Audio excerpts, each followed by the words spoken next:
very good evening to you. Today is Sunday, June 4, 2023. 2 minutes after the hour of 9, a warm welcome to you.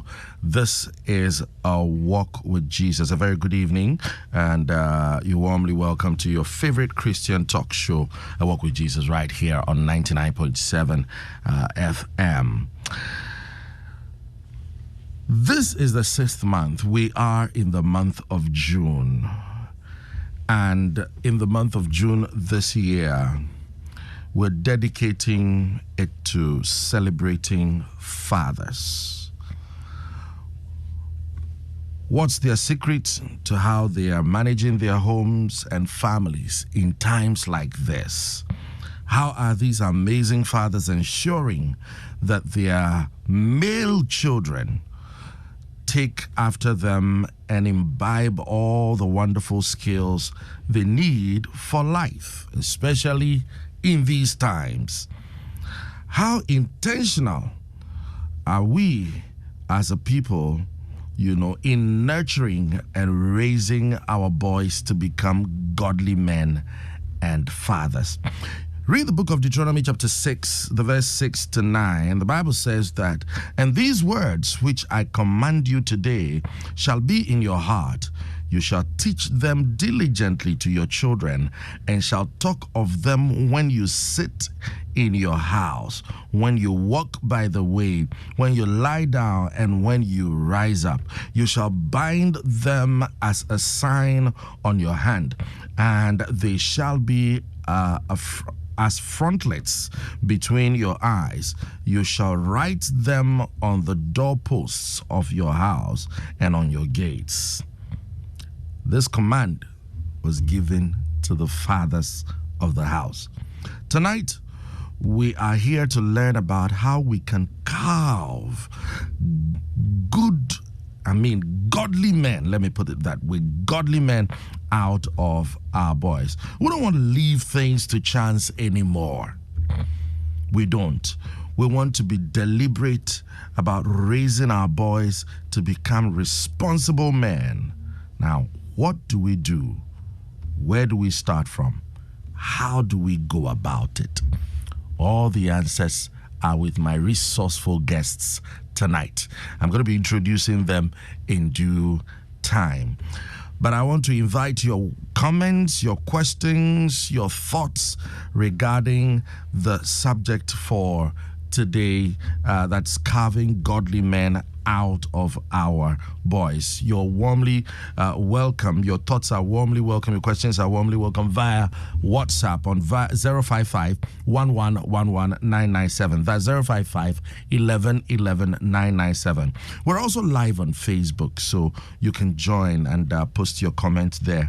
In fact, as we're streaming live, you can share the link, share to friends and loved ones. Let them also get connected and be blessed.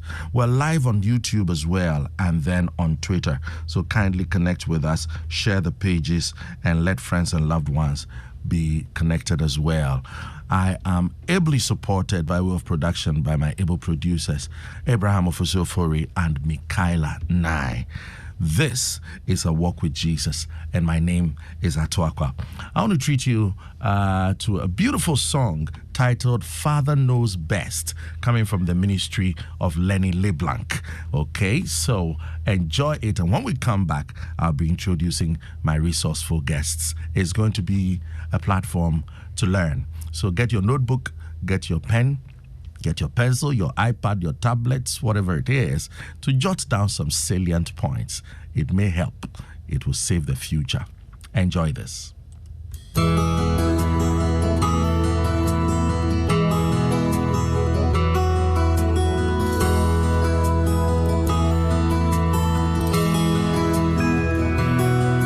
Daddy told me not to ride my bike across that rocky creek.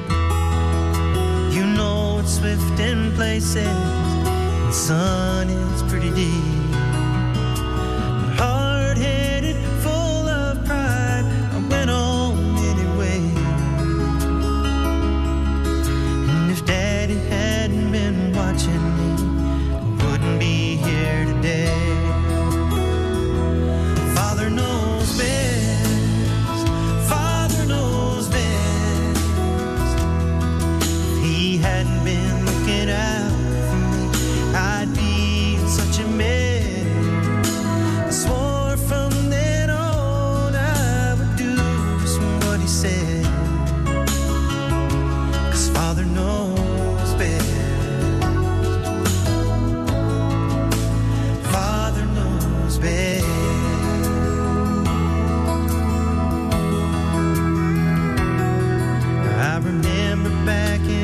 school, about 16 years old. My friend said, let's go drinking. Daddy told me not to go. I'm so glad that I stayed home, 'cause it turned out he was right. When the paper came the next morning, it was there in black and white. Father knows best. Father knows best. If he hadn't been looking out for me, I'd be in such a mess. Swore from then on I would do just what he said. 'Cause Father knows best. Father knows best. Now today a man knocked at my door, said Daddy died. Well, I tried holding back the tears, but I just stood there and cried. Now, Lord, you know I loved him. Why'd he have to go away? Then looking up to heaven, I heard somebody say, Father knows best. Father knows best. And I'm always looking out for you. So put your All right, so that's Father Knows Best. Beautiful song coming from the ministry of Lenny LeBlanc. That's to begin our journey through the month as we celebrate fatherhood, as we celebrate fathers. A very warm welcome to you. If you just tuned in, this is A Walk with Jesus right here on 99.7 megahertz Joy FM. My name is Atuakwa, and tonight we're looking at a very, very important subject. I believe that talking about such subjects, such themes, is not just for discussion's sake, but this will save the future. This will save tomorrow. This will be an avenue to for want of a better expression, take comprehensive insurance, of the future, for the future, because we have over the years emphasized on paying attention to the girl child, which personally I do not have a problem with. I believe in that, paying attention to the girl child. We've promoted it, we've pushed it, we've done everything to ensure that the attention given to ensuring the safety of the girl child, is where it must be. But I believe that in doing so, we seem to be losing grips on the boy, and we seem to be leaving the boy child, to chance. And we probably are thinking that, well, he's a boy, he'll find his way out, But today, we want to look at the subject of carving godly men out of our boys, because it is these boys who grow into men who become the leaders of our families, leaders of institutions, leaders of nations. That doesn't mean that girls cannot become leaders of institutions and nations, but this month the attention is on the boy child. And I have with me two great men, who are also passionate about this subject to help us discuss this very important subject. Rabbi Odami Ansah is head servant of Grace House Chapel International. He's not new to this platform. Osofo, a very good evening once again. Blessing. How are you doing? I'm fine, thank you. How are you too? Doing good, by grace. You don't need to say you are fine. We see it drawn all over you in your beautiful white, apparel. Hey. Pressure.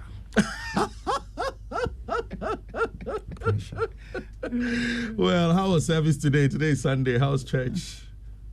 God showed up. We thank God. showed up. We thank God. Yes, We God thank showed God. up. We are thank God. grateful. We thank God. We are grateful. Right then, and also in the studio is another person who is not new to this platform, not new to this house, and has been championing this cause, regarding our sons, the boy child, raising godly men, out of our boys. And I'm talking about no other person than our own elder Amos Craving, and his convener of mobilizing males. Namesake. Yes, boss. You are not looking cheap either. Oh, Adam Grace. No, say it. No. He's not on Adam Grace. So say it. Asafo is transferring pressure. Anyway, good to have you, man of God. Good to have you on a walk with Jesus once Thank again. you. Thank you for having us. God richly bless you. Let me begin by asking this. It may sound quite an unconventional question, but it's a thought that has been crossing my mind. Let me begin with you, Elder. Is the boy child safe in our days? Well, I mean, all human beings are not safe, so by extension, the boy too may not be safe. But practically, what is happening in the world today, I am a father of 2 daughters, as you know, and mentoring many other young ladies. Yes. When I was at Pentecost University, for instance, for 15 years, my mentoring group was made up of 9 girls and 1 boy for 15 years. I see. Why was it so? Well, I mean, I don't know why. They select them and bring them to me. You didn't intentionally pick No, I didn't. more girls than boys? I didn't. But, because of the talk therapy we provide, Sure. the tendency is that more girls want to talk about the issues than the boys. The boys want to process and think and Lone Rangers, man up. But many of them mask up when they are told to man up. So, but I was in a conference in South Africa, Cape Town to be specific, and there was a young lady who was leading us in one of the sessions, and she came up with a T-shirt, and in front of the T-shirt was written, "The future is feminine." That was what she had written in front of her. Yeah, it's a T-shirt that abounds. I mean, it's in town. And what did she mean by that? Well, when you look at the global geopolitical situation, the future is really feminine in the sense that women are being leveraged. They're being given opportunities. The empowerment programs largely target women. Because we used to think it's a man's world. So well, yeah, that's contestable, but we can leave it like that. And so, given the disadvantage that it is said that women have suffered, there were intentional programs to ensure that we bring them to what they call equity or some equilibrium. Sure. And that process have largely ignored the issues of the boys. Now, so depression, suicidal ideations rising among boys. They are struck with awe when you go to graduations, whether it's preschool, primary, junior high, senior high, tertiary level. You would see how the young girls are actually breasting the tape, as it were, on the honor roll. You see them coming in numbers, and then you see sparingly the boys show up, 1 boy amongst 10 girls, 1 boy amongst 5 girls, depending on which situation you find yourself. And so for me, if you say they are endangered, largely you can make a case for it. I see. The pain is this, that these boys will socialize with the girls. So just look at a scenario where you have empowered girls and women and disempowered boys and men. They are going to become total nuisance to the girls and the women. Exactly. And so then women are going to come to a place where they will say, well, we don't need men in our space. So then it's more the girls and the women amongst themselves. And that's going only. to go a long way to affect the Yeah, home. it's going to affect the entire world, because we should not raise men and boys to become insecure and feeling threatened by the success of females. They should be able to accommodate the rise and success of women and females so that we will all have enough in our world. Right.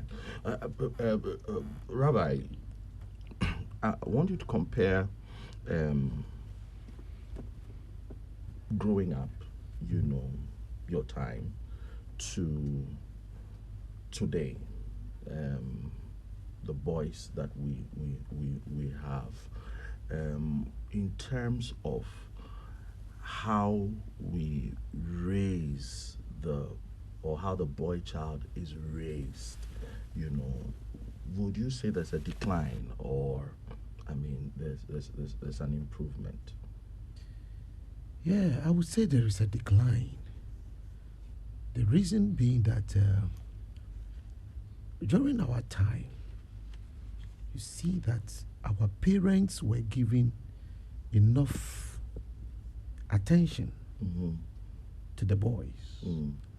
And it doesn't matter your position in the tree, your siblings, your family tree. Yeah, they will tell you, because you are a boy, you are the senior. I remember that was to instill a sense of responsibility in you. In you, as a male. Yes, I am the second born. I have my senior sister, then I follow. But I remember Papa would always say, even though your senior sister seniors you, you are the senior. When I turned 9 years old, Papa called me. My sister was there, but he called me and said, do you know I lost my father when I was 2 years old, and I lost my mom when I was 3 years old? So referring to your grandfather? Yes. My father lost the father when he was 2, lost the mother when he was 3. So at the age of 3, he was an orphan. So at 9, he said to me, Kwesi, do you know that at 9, you can also become an orphan? It is possible. So if we go and sleep tonight, and by the following day, I am not alive, what will you do? At age 9, did you understand, what he was talking about? Well, whether I understood it or not, he was saying it. and when I was about to make a statement, he asked me to go and sleep. Why? He wanted you to give it a thought. Then he said, going forward, I am going to train you like someone that can become an orphan. Why not my sister and me? If in the economy, why? Because my father left me, my mother left me. And the training I had, only God knows. Why my sister? Why not my sister and me? Looking back, has it helped you? Very well. Very well. He wasn't hard, but he instilled a sense of responsibility. Yes, so a sense of great responsibility. And he can swallow his word on all my siblings. But you? He doesn't swallow his word. If he says, I will do this when you do this, he will do it when you do it. So I remember at a point I asked him to take me to my father.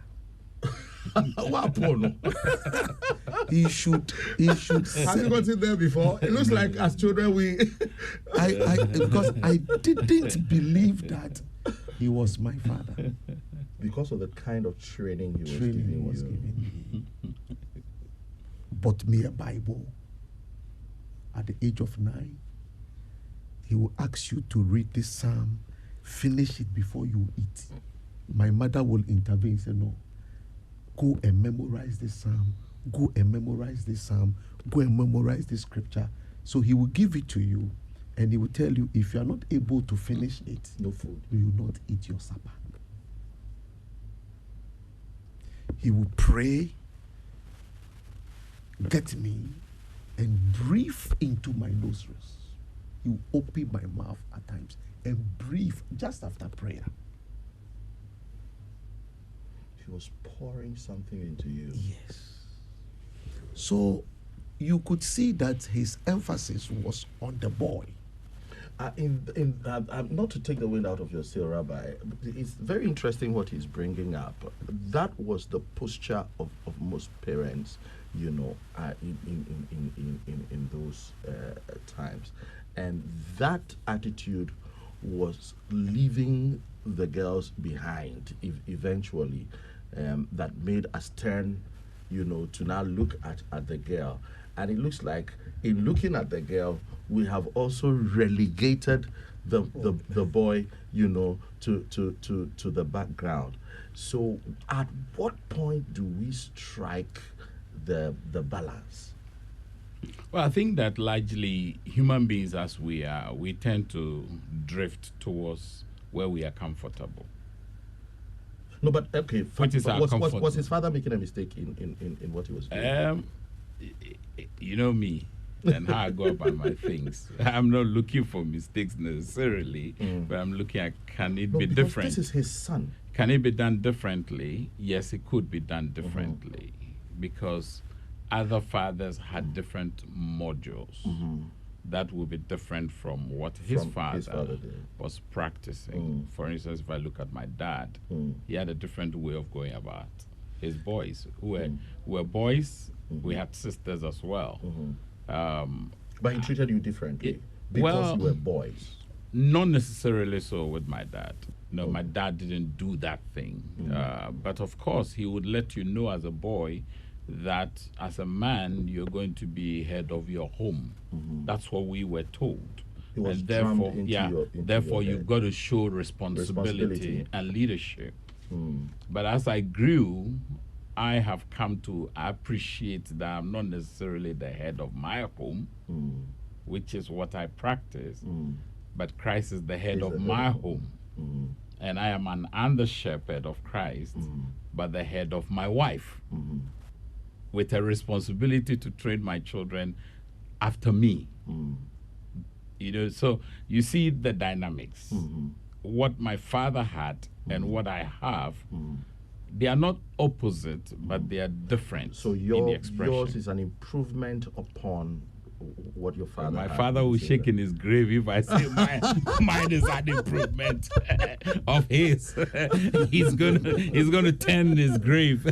So I wouldn't like to indict him nor pronounce on what he has done. I would rather appreciate that this is what he did, knowing what he knew, having the experience of walk with God and how he related with God. So this is what he did.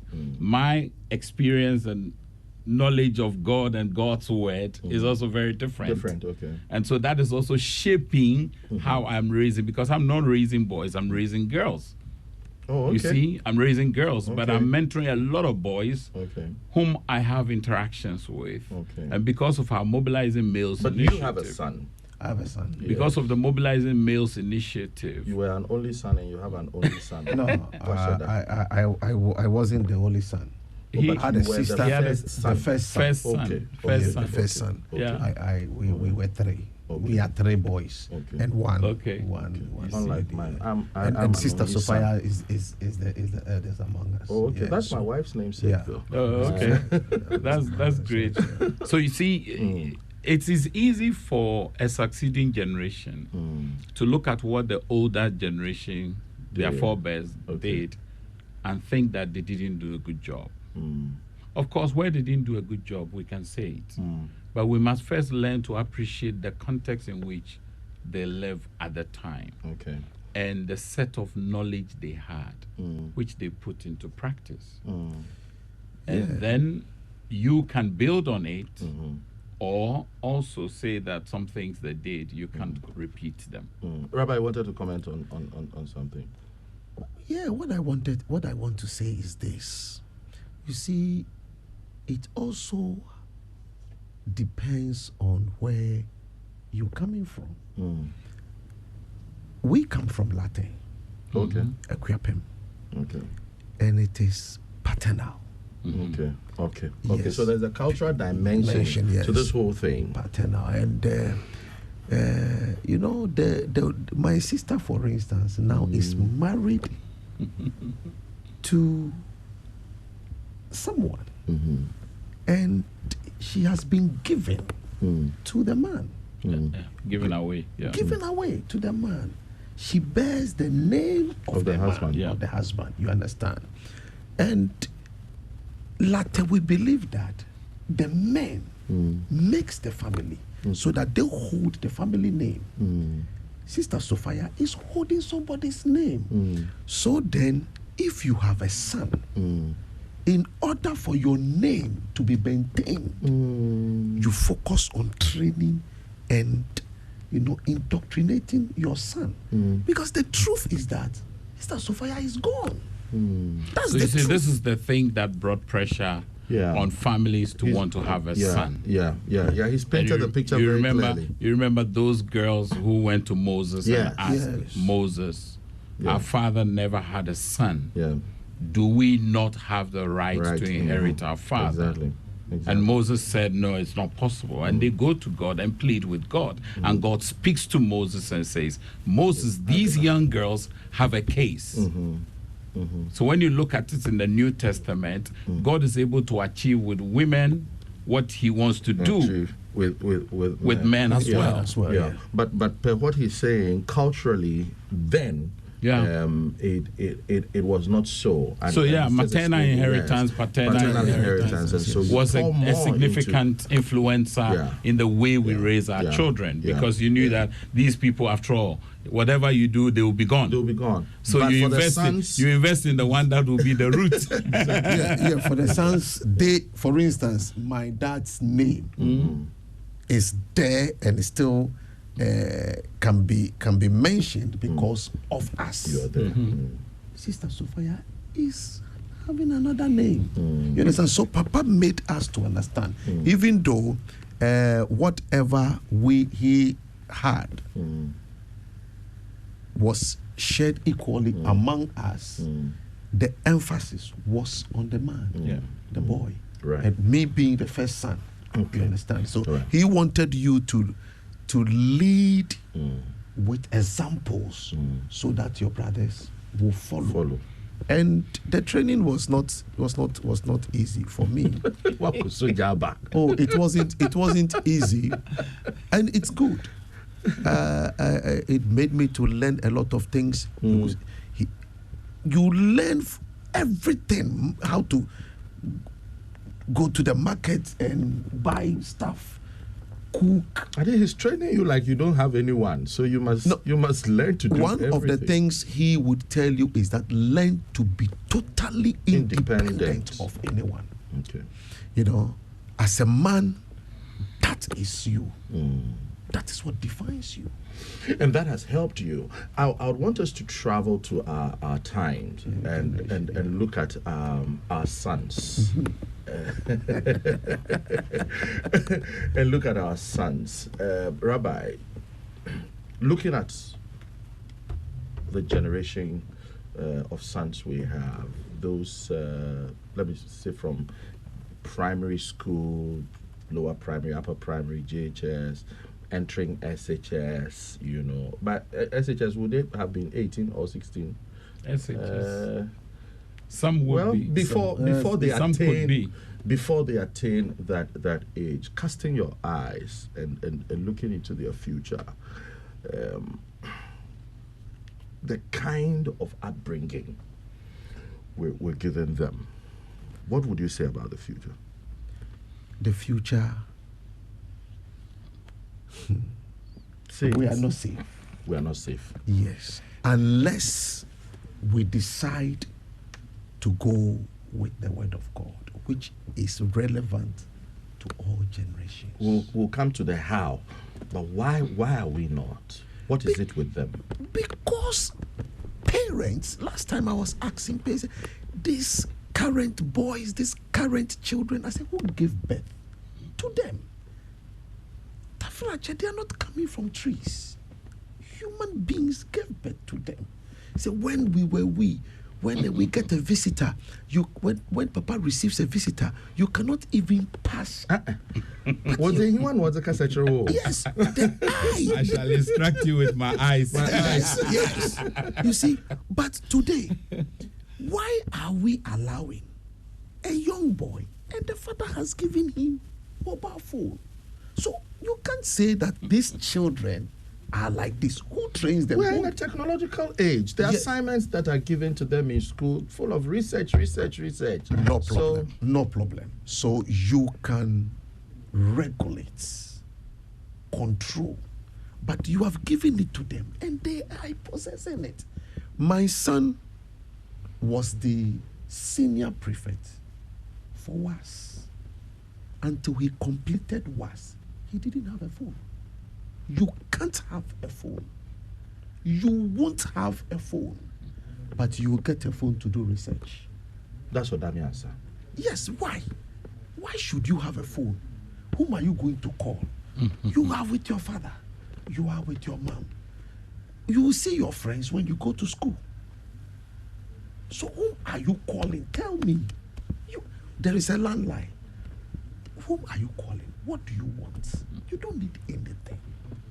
All you need the phone for is for research. Take it. Do your research. Give it back to me. What is wrong with that?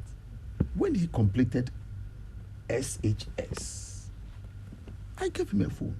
And before I gave him a phone, I also told him, you can't put a password on the phone because there's nothing you want to hide. That's the condition. No password on your phone because there is not one on mine.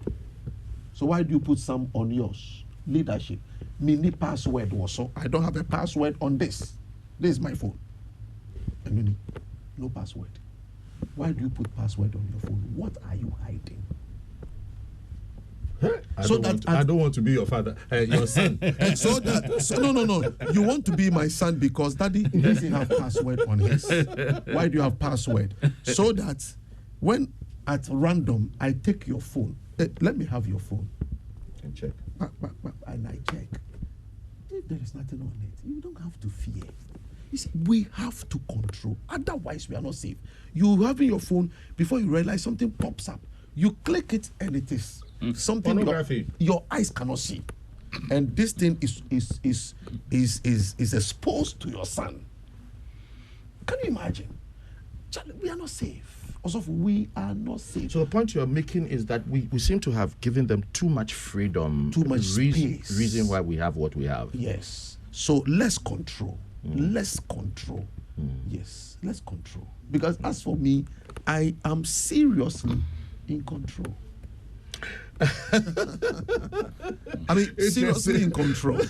Your brother is seriously in control. Yeah, but if you can't have password on your phone, why am I not in control? Well, I think that, you see, when you have a young person who is techno-savvy, they actually don't need to put a password to bypass many things. It is only if you don't appreciate the sophistication or the sophistry of what the digital age offers us that you may find solace in that. Because, look, it is a very complex space. When you have a young person who knows how to manipulate this. The kind of things my son does with gadgets, you see, honestly, sometimes you see the wonder. point, it starts with the issue of trust. Or Rebecca said, The issue of trust. For me, because I work with young people, I mean, I've spent 32 good years of my life working with the youth. Azofo, Papa, our young people need to first and foremost build trust between us and them. That is the biggest safety net, not passwords. Because you can have a password. When you say building trust, what exactly do you mean? So, for instance, what you have done is exemplary leadership. Mm-hmm. He has to actually psychologically own the idea, make it their own. Mm-hmm. How does that happen? It happens when there's trust between the adult and the child. Mm. So it's good that you have a good relationship with your With him. son. Mm. But some parents have what we call rigid rules. Okay. When you set rigid rules, it does not regulate behavior necessarily. Like the boys' school I went to, Koforidua Sectec. We saw pastors' children who came into Koforidua Sectec. They literally had been in an environment where they had been suffocated and saturated with scripture. But when they got to school, Freedom. they never entered scripture, These are pastors' children. These are pastors' children. And why I say it, I've seen pastors' children who do hashish, What's that? weed, Oh, okay. and stuff. But at home, they are angels. Because you see, Hophni and Phinehas lived in a home of a priest. But they were described as children of Belial. The word Belial means devil. That's how bad How they can were. a priest's children be described as Devil's children so of the bad. devil? To the extent that their behavior provoked God to speak to the father, because the father somewhat had become negligent on his responsibilities. But in the same home was Samuel, who was ministering by the altar and hearing the voice of God when Hophni and Phinehas were misbehaving. So I would want to encourage, because we are speaking to a large spectrum of parents, they need to first and foremost build the trust with the children, the young people. Because God requires of us a godly offspring. So when you read the book of Malachi, he expects the parents to keep faithful spirit. Your spirit must be a faithful one. That means that you yourself must be the embodiment of fidelity or trustworthiness. And it is that which you are going to transfer. The Deuteronomy you read to open this conversation, he says you should do it. Yeah. Then when you sit with your child, when you walk with your child, when you sleep and you rise, the same thing that you have done should be what the child sees. Paul talks about it, what we have handled. John also talks about it. He says the same thing we transfer to trustworthy persons who would also transfer to others. So there's a need for us to build trust if we are going to transfer godly traits and tendencies in our young people. Is that to say that the problem we have, today is as a result of the kind of relationship that exists between father and son in our days? It's not too good, a relationship. Also, Fatu, how many sons know the true story of their fathers? Okay. How many of the fathers? I remember hearing a story. So like he could, he referred to his father. His is a different one. You can see clearly his father really impacted and inputted Exactly. him. So there's a It was much intentional. influence. But I'm sitting with young boys who would tell me that my daddy said he used to make A's in class. Obuashi. Then he spoke to the daddy's mom. And the daddy's mom talks about the fact that he wasn't making the A's. You see, what happens then is that you're going to be mistrusted anytime you say anything. Wow. So the theory of the olden day that said that, listen to what I say, Don't look at what I'm doing. what I do, actually undermines trust. It is the Pharisee trait where Jesus said that these people, they actually don't do what they talk say. about. But what they tell you, you must do because you'll be judged by what they tell you. It's a very difficult one. So when you work with young people, you see they come from a place of mistrust. But what can help every adult and parent is the relationship you have. In the absence, my mentor, Josh McDowell, says this: Rules minus relationship brings rebellion. Say that again, please. Rules minus relationship brings rebellion. But rules plus relationship elicits positive response. So I have the rules, but I have a relationship with you. Like you talk about being strict, being firm, and all those things. You have the rules, but there's also He's a kept a relationship. close touch with the son. The relationship is that he can use your phone to do research. But some parents don't allow that at all. So when you do that, the child then develops a mischievous mind of their own. And when a child has mischievous mind, look, I tell you, I have young people who are on social media, the parents are not there. I've seen boys model in pencil heels, their parents don't know a thing about it, doing all sorts of things. And the parents think that their children are fantastic. Look, many, many years ago, I would hear a parent talk so nice about their child. And the child's friend listen and they are laughing. Because what does on ego abonting? You know, so those are the, I mean, I sitting on university campus for 15 years and watching all kinds of people's children walk in and out of the university. I've seen pastors' children who went through level 400 and never graduated. Why? Because they use their school fees to take care of their girlfriends. Pastor comes for graduation only to hear that the son is not graduating. What is happening? He never actually attended classes. So, and all the 4 years, he thinks his son is cool. He gets the money, comes first semester, he's there, cooling off, and he's just there to occupy space. So there's a need for us as adults and young people to build a trust. And the kind of children we have today are smarter than we used to be when we they were know how kids. to cover their trust. Exactly. It's not those days where also you stand behind the walls and call. These days, it's different too. They won't whistle. You have done your whistling. Your whistling is over. You see? And Ratchet. The days of whistling, you will be. That's interesting. They say, I am whistle. But on a more serious note, what Elder is bringing up is scary. How do we salvage this? I mean, since they now are able to easily outsmart us and can play, dual character. They are very different when they are home. So you think that, hey, things are under control. When they step out, they are very different. How do we fill that gap? Influence. Yeah. Influence. The title a father,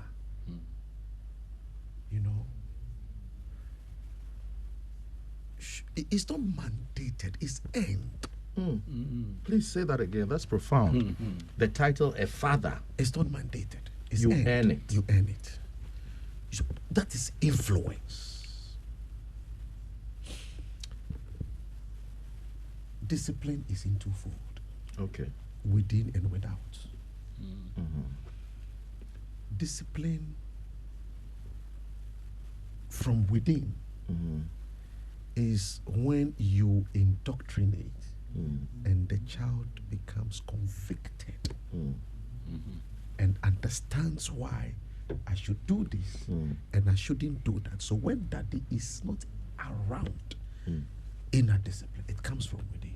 And then we have the outward discipline where you are there and every time, doing this, doing that.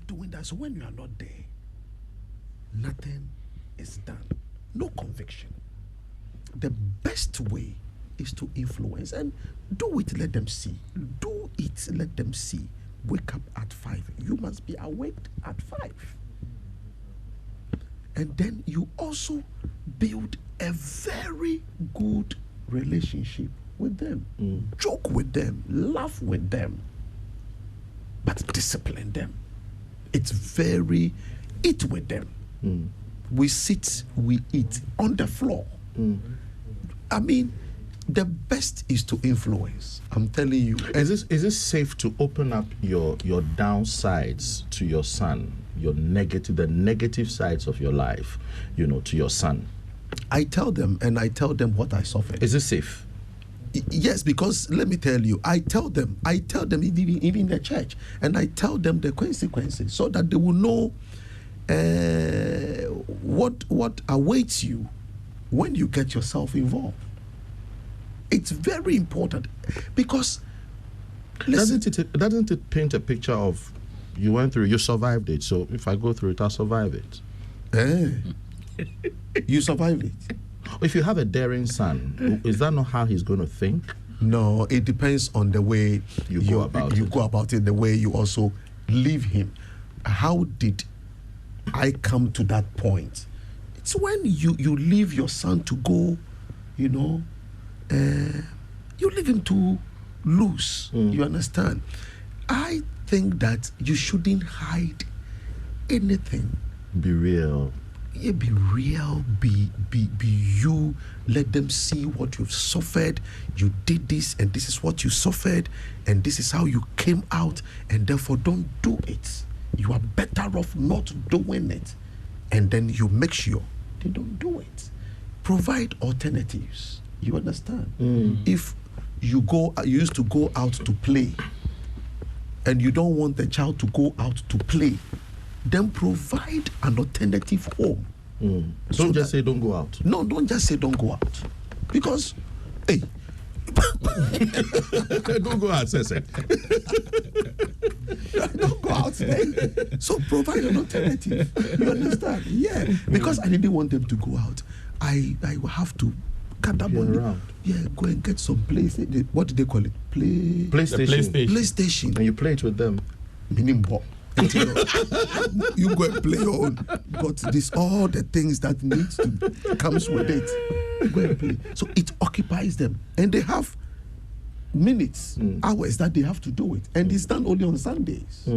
God rested on the Sunday. I've taught them all these things. He rested on the Sunday, so Sunday you are free, but you are free in the house. Play your PlayStation or whatever they call it, and then don't go out. So provide an alternative. I see. You understand? Right. Yeah. I see. Yeah. I see. Elder, you're laughing. Your thought about that is it because I said I said he doesn't know how to play. Well, the world is now becoming quite complex, and providing something to preoccupy your child may today not be the solution. You know why? Because the preoccupation does not necessarily mean they are productive. So the parent need to know exactly what. I was looking at the concept of carving, and when you drive towards a brie, they go for the raw lumber. Yeah, and they carve it. But you see, when you are an idle passerby, you see them cutting or chopping. Or chiseling things, you may not see the concept because the one who is carving it has a template he's looking at, what the builders will call a blueprint. So the question is this: if I'm giving my child a device like PlayStation, what am I trying to carve out of the child? Because you see, in the Western world, some children, like my work in Scandinavia, I saw it. They got so used to the PlayStation now, their human relations was poor. Because they didn't apply the method he is applying. I've seen the method he's using, but look, young people have a way of mimicking what they see on digital spaces. You look at children, they watch a certain cartoon, and all of a sudden the child begins to talk like the cartoon. Yeah. And parents right now are wrestling with that. I'm seeing it by the minute. Yeah. As a teacher, it was one of it's so common. Major issues. They talk like cartoons. The way he's looking at because you see, he's very much in touch with them. So when you are dealing with them in the numbers, you see, he is dealing with his in a home. Yes. So it's in a controlled setting. Yes. But when you are dealing with them in the numbers, in terms of the society, it's very different. It's very, very different. And it's scary. Yes. And when the children meet, when the young people meet, especially the boys, when the boys meet, Yeah, I used to teach. I taught for years. Oh, Look, really? Yes. Also, I had a pastor's wife. I taught for years. Her eldest son, whenever he was angry with his younger brother, will run to the bedroom and take a pillow and hit the brother's head. Show cartoons. So when the mother came to me, I asked her, what do they watch? Because you see, you become what you behold. So when I behold the face of Jesus, I am becoming more like him. Like him. Yeah, okay. When I behold television screen for so long, I begin to role play television images. That's what happens. It shapes your sense of reality. Now, I asked the woman, I say, cartoon be our share, but I to because So I said, Tom and Jerry. She says,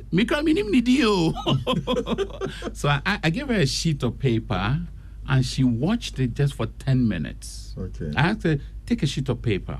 I gave her specific things to look out for. What is the general theme after 10 minutes? Okay. You know what came out? The first thing she saw was that vengeance. All right. There was no forgiveness in the theme. Okay. So the child is watching this, tit for tat. you do me, I do You you. do me, I do you. And that's what you see in Tom and Jerry. And for years, Tom and Jerry was rated as the most violent cartoons for children. And yet this is what the pastor's wife is feeding her child on. How do you expect your son to understand forgiveness when what he feeds on all the time? Because what you feed on, you regurgitate like a ruminant. You see the cows. Yes. They graze quickly, then they lie down. You see them Pour it out and bring it in. because anti-peristaltic movement. The thing comes back and he has to now chew slowly. And our children and our young people, it's the same thing. They chew the thing very quickly, whatever it is you're giving them. So it's good that you bring that as an alternative because you can't live a vacuum. A vacuum. And children can't handle a vacuum. They always have to find something to do. But we must always understand that they being preoccupied does not always mean they are being productive. So what you are preoccupying them with Wait, is essential. it's essential. Now, how much time they are being preoccupied with that is also essential. And Very thankfully, essential. you said you let them do it on Sundays. On And that's Sundays, the and rule. on Which is Sundays, fantastic. It's like television 1.5 at home. I remember hours, yeah. you were Yes. available to watch Osofo Yeah. or maybe watch football at 3 p.m. Yeah. You know, with your dad and all that. And those were the days our parents were with us. We watched it. So scenes that came that we didn't quite understand, they explained it to us. Yeah. Today, guess what is happening? The scenes that come, it is the young people who are explaining it to their To the adults. adults. It's true. It's true. And that poses a threat for parenting.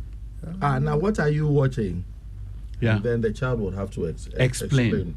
And a lot of the things that are on social media are not necessarily true. And that's the other thing. So they, because they are feeding on this, have a set of information, some of which have not been proven nor tested. Like David said to Saul, this one I've not tested. tried it. I'm not used to this one. So I can't walk in this. But for the young people, many of them are walking in things that are prescribed by individuals whose set of values are opposite that of parents. So the element of what Paul talks about in 1 Timothy 4, where he says to Timothy, train yourself to be godly, is something that parents need to have often, especially for our boys. Because a certain myth or falsity is being thrown to the boys that you can go about and misbehave and do other things. When we're coming in, I tell you, I think the police must watch this. We went to a shell next to the psychiatric hospital, and close to about 30 motorbikes with boys and girls sitting behind. And I was like, where in the world would this be allowed at this time of the night? And these boys had a girl each behind. The speed at which they're even No, riding. in the shell, I asked the guy, why? Who are these? He said, they won't do anything. I said, no, it is not right that at this time of the evening, you see boys on motorbikes. And the question is, where are their parents? When we were young boys, if you misbehaved anywhere, the question that came, if you been no free, which house raised this person? It happened to Jesus. Is that not the carpenter's son, Joseph the carpenter's son? So we need to begin to now look at the things we are putting into our young people and the formation processes we have in place to carve out godly men. Because it is only godly men that can produce godly sons who will ultimately become godly men. Say that again, please. I'm saying that it is only godly men that can raise godly sons who would ultimately become godly men. Anything short of that, if we have godless men, they can't produce godly men. Never. Let's look at the kind of men we have today, the kind of fathers we have today. If fathers are sleeping with house helps, how do you expect your son to be a godly son? It will take the rare intervention of the Holy Spirit. Because all through Scripture, you see godly fathers who had godless children. And you can see godless men who had godly sons. And those were acts of providence. That's brought us to a very interesting point, but time isn't on our side. Putting together all that Rabbi Odamiasa has shared with us, even from his personal experience, and all that Elder Amos Kevin Annan has shared with us, one thing comes to mind, and that is intentionality. How we are able to deliberately, instill. When Rabbi was talking, you could see that there's a deliberate, approach to the action, and there's an objective that is looking forward to get. Now, we are going to pause here. It's a journey we've begun, and we'll continue, God willing, next week. The objective is to carve out godly men out of our boys.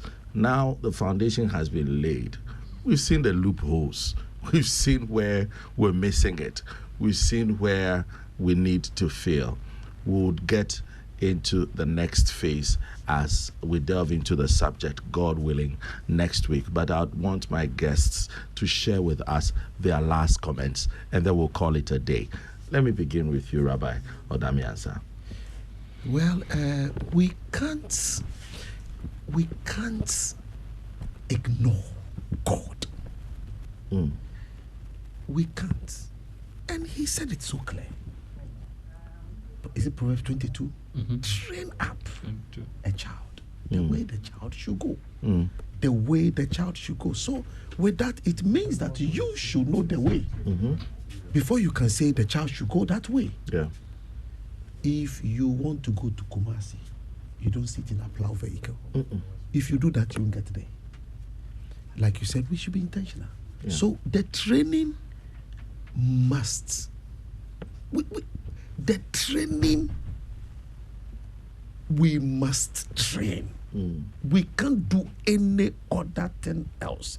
And thank God, he says, when you do that, when the child grows, he will not depart from it. So initially, when you are doing it, you may not see. You may think that the child is not getting the lesson. First, I used to get frustrated, but I went back to the scripture and said, when the child grows, when the child grows, not if the child grows. So you keep on training. So we look at the components of training. What is training? What goes into training? And you, the father, be that thing. Let the child observe. Yes, and you must also know the way, because he said the way the child should go. So if you don't know the way, how would you know the way the child should go? It's very, very important. That's what I would ask parents. We should train, and we should be deliberate. Train the child the way the child should go. And when he grows, he will not depart away from it. Right then, Elder. Well, I was just looking at the word carving, and I went to Exodus 31. There is Oholiab and Bezalel. Yeah. And it says that these people were called to come and help Moses. Yeah. And he said the Spirit of the Lord was upon them. Yes. People who were just coming to carve stones, carve out of wood, Yes. had craftsmanship as a skill, and yet they needed the Spirit of God. If we're going to raise godly men out of our boys, then we must have the spirit of godliness. You see, there's something called the spirit of leadership, which John Maxwell talks about. Yeah. Miles Monroe also spoke about Yes. it. If you look at marriage, there's the spirit of marriage and there's the spirit of divorce. Now, when it comes to godliness, there's the spirit of godliness, and it can only be found in a relationship with Yahweh God. Fathers who want to raise godly men out of their boys, they themselves need to be saturated with the presence of God. And it's not the screaming and the shouting and the cliches and the slogans. We love sloganeering in Ghana here. Hell for all by the year 2020. We are in 2023. Do we have hell for all? You see, the slogans are fine, but we must go for the real deal. Sure.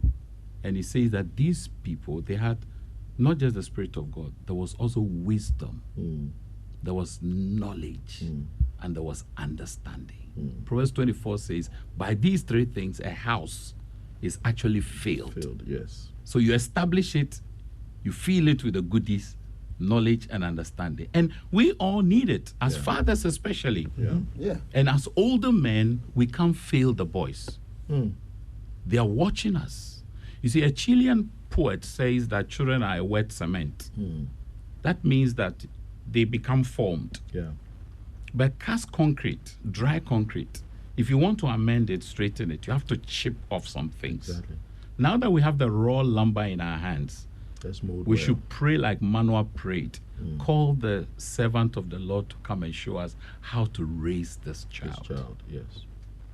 And he came and gave them instructions. Mother, don't do this. Father, don't do this. And they didn't do those things because the child they had was a special child. Right. Our boys are special boys. Let's not neglect them. Let's get involved in their lives. They need us more than they think, more than society tells them. But if we leave them to themselves, Proverbs tells us, anyone who leaves a child to themselves desires their destruction. It goes together. It's on this note that we'll draw down the curtains as far as today's edition is concerned. This has been A Walk with Jesus. My name is Atuakwa. I've been ably supported by Michaela Nai and Abraham Ofosu Ofori. We're putting a comma here. God willing, next week we'll continue the sentence. I'm out.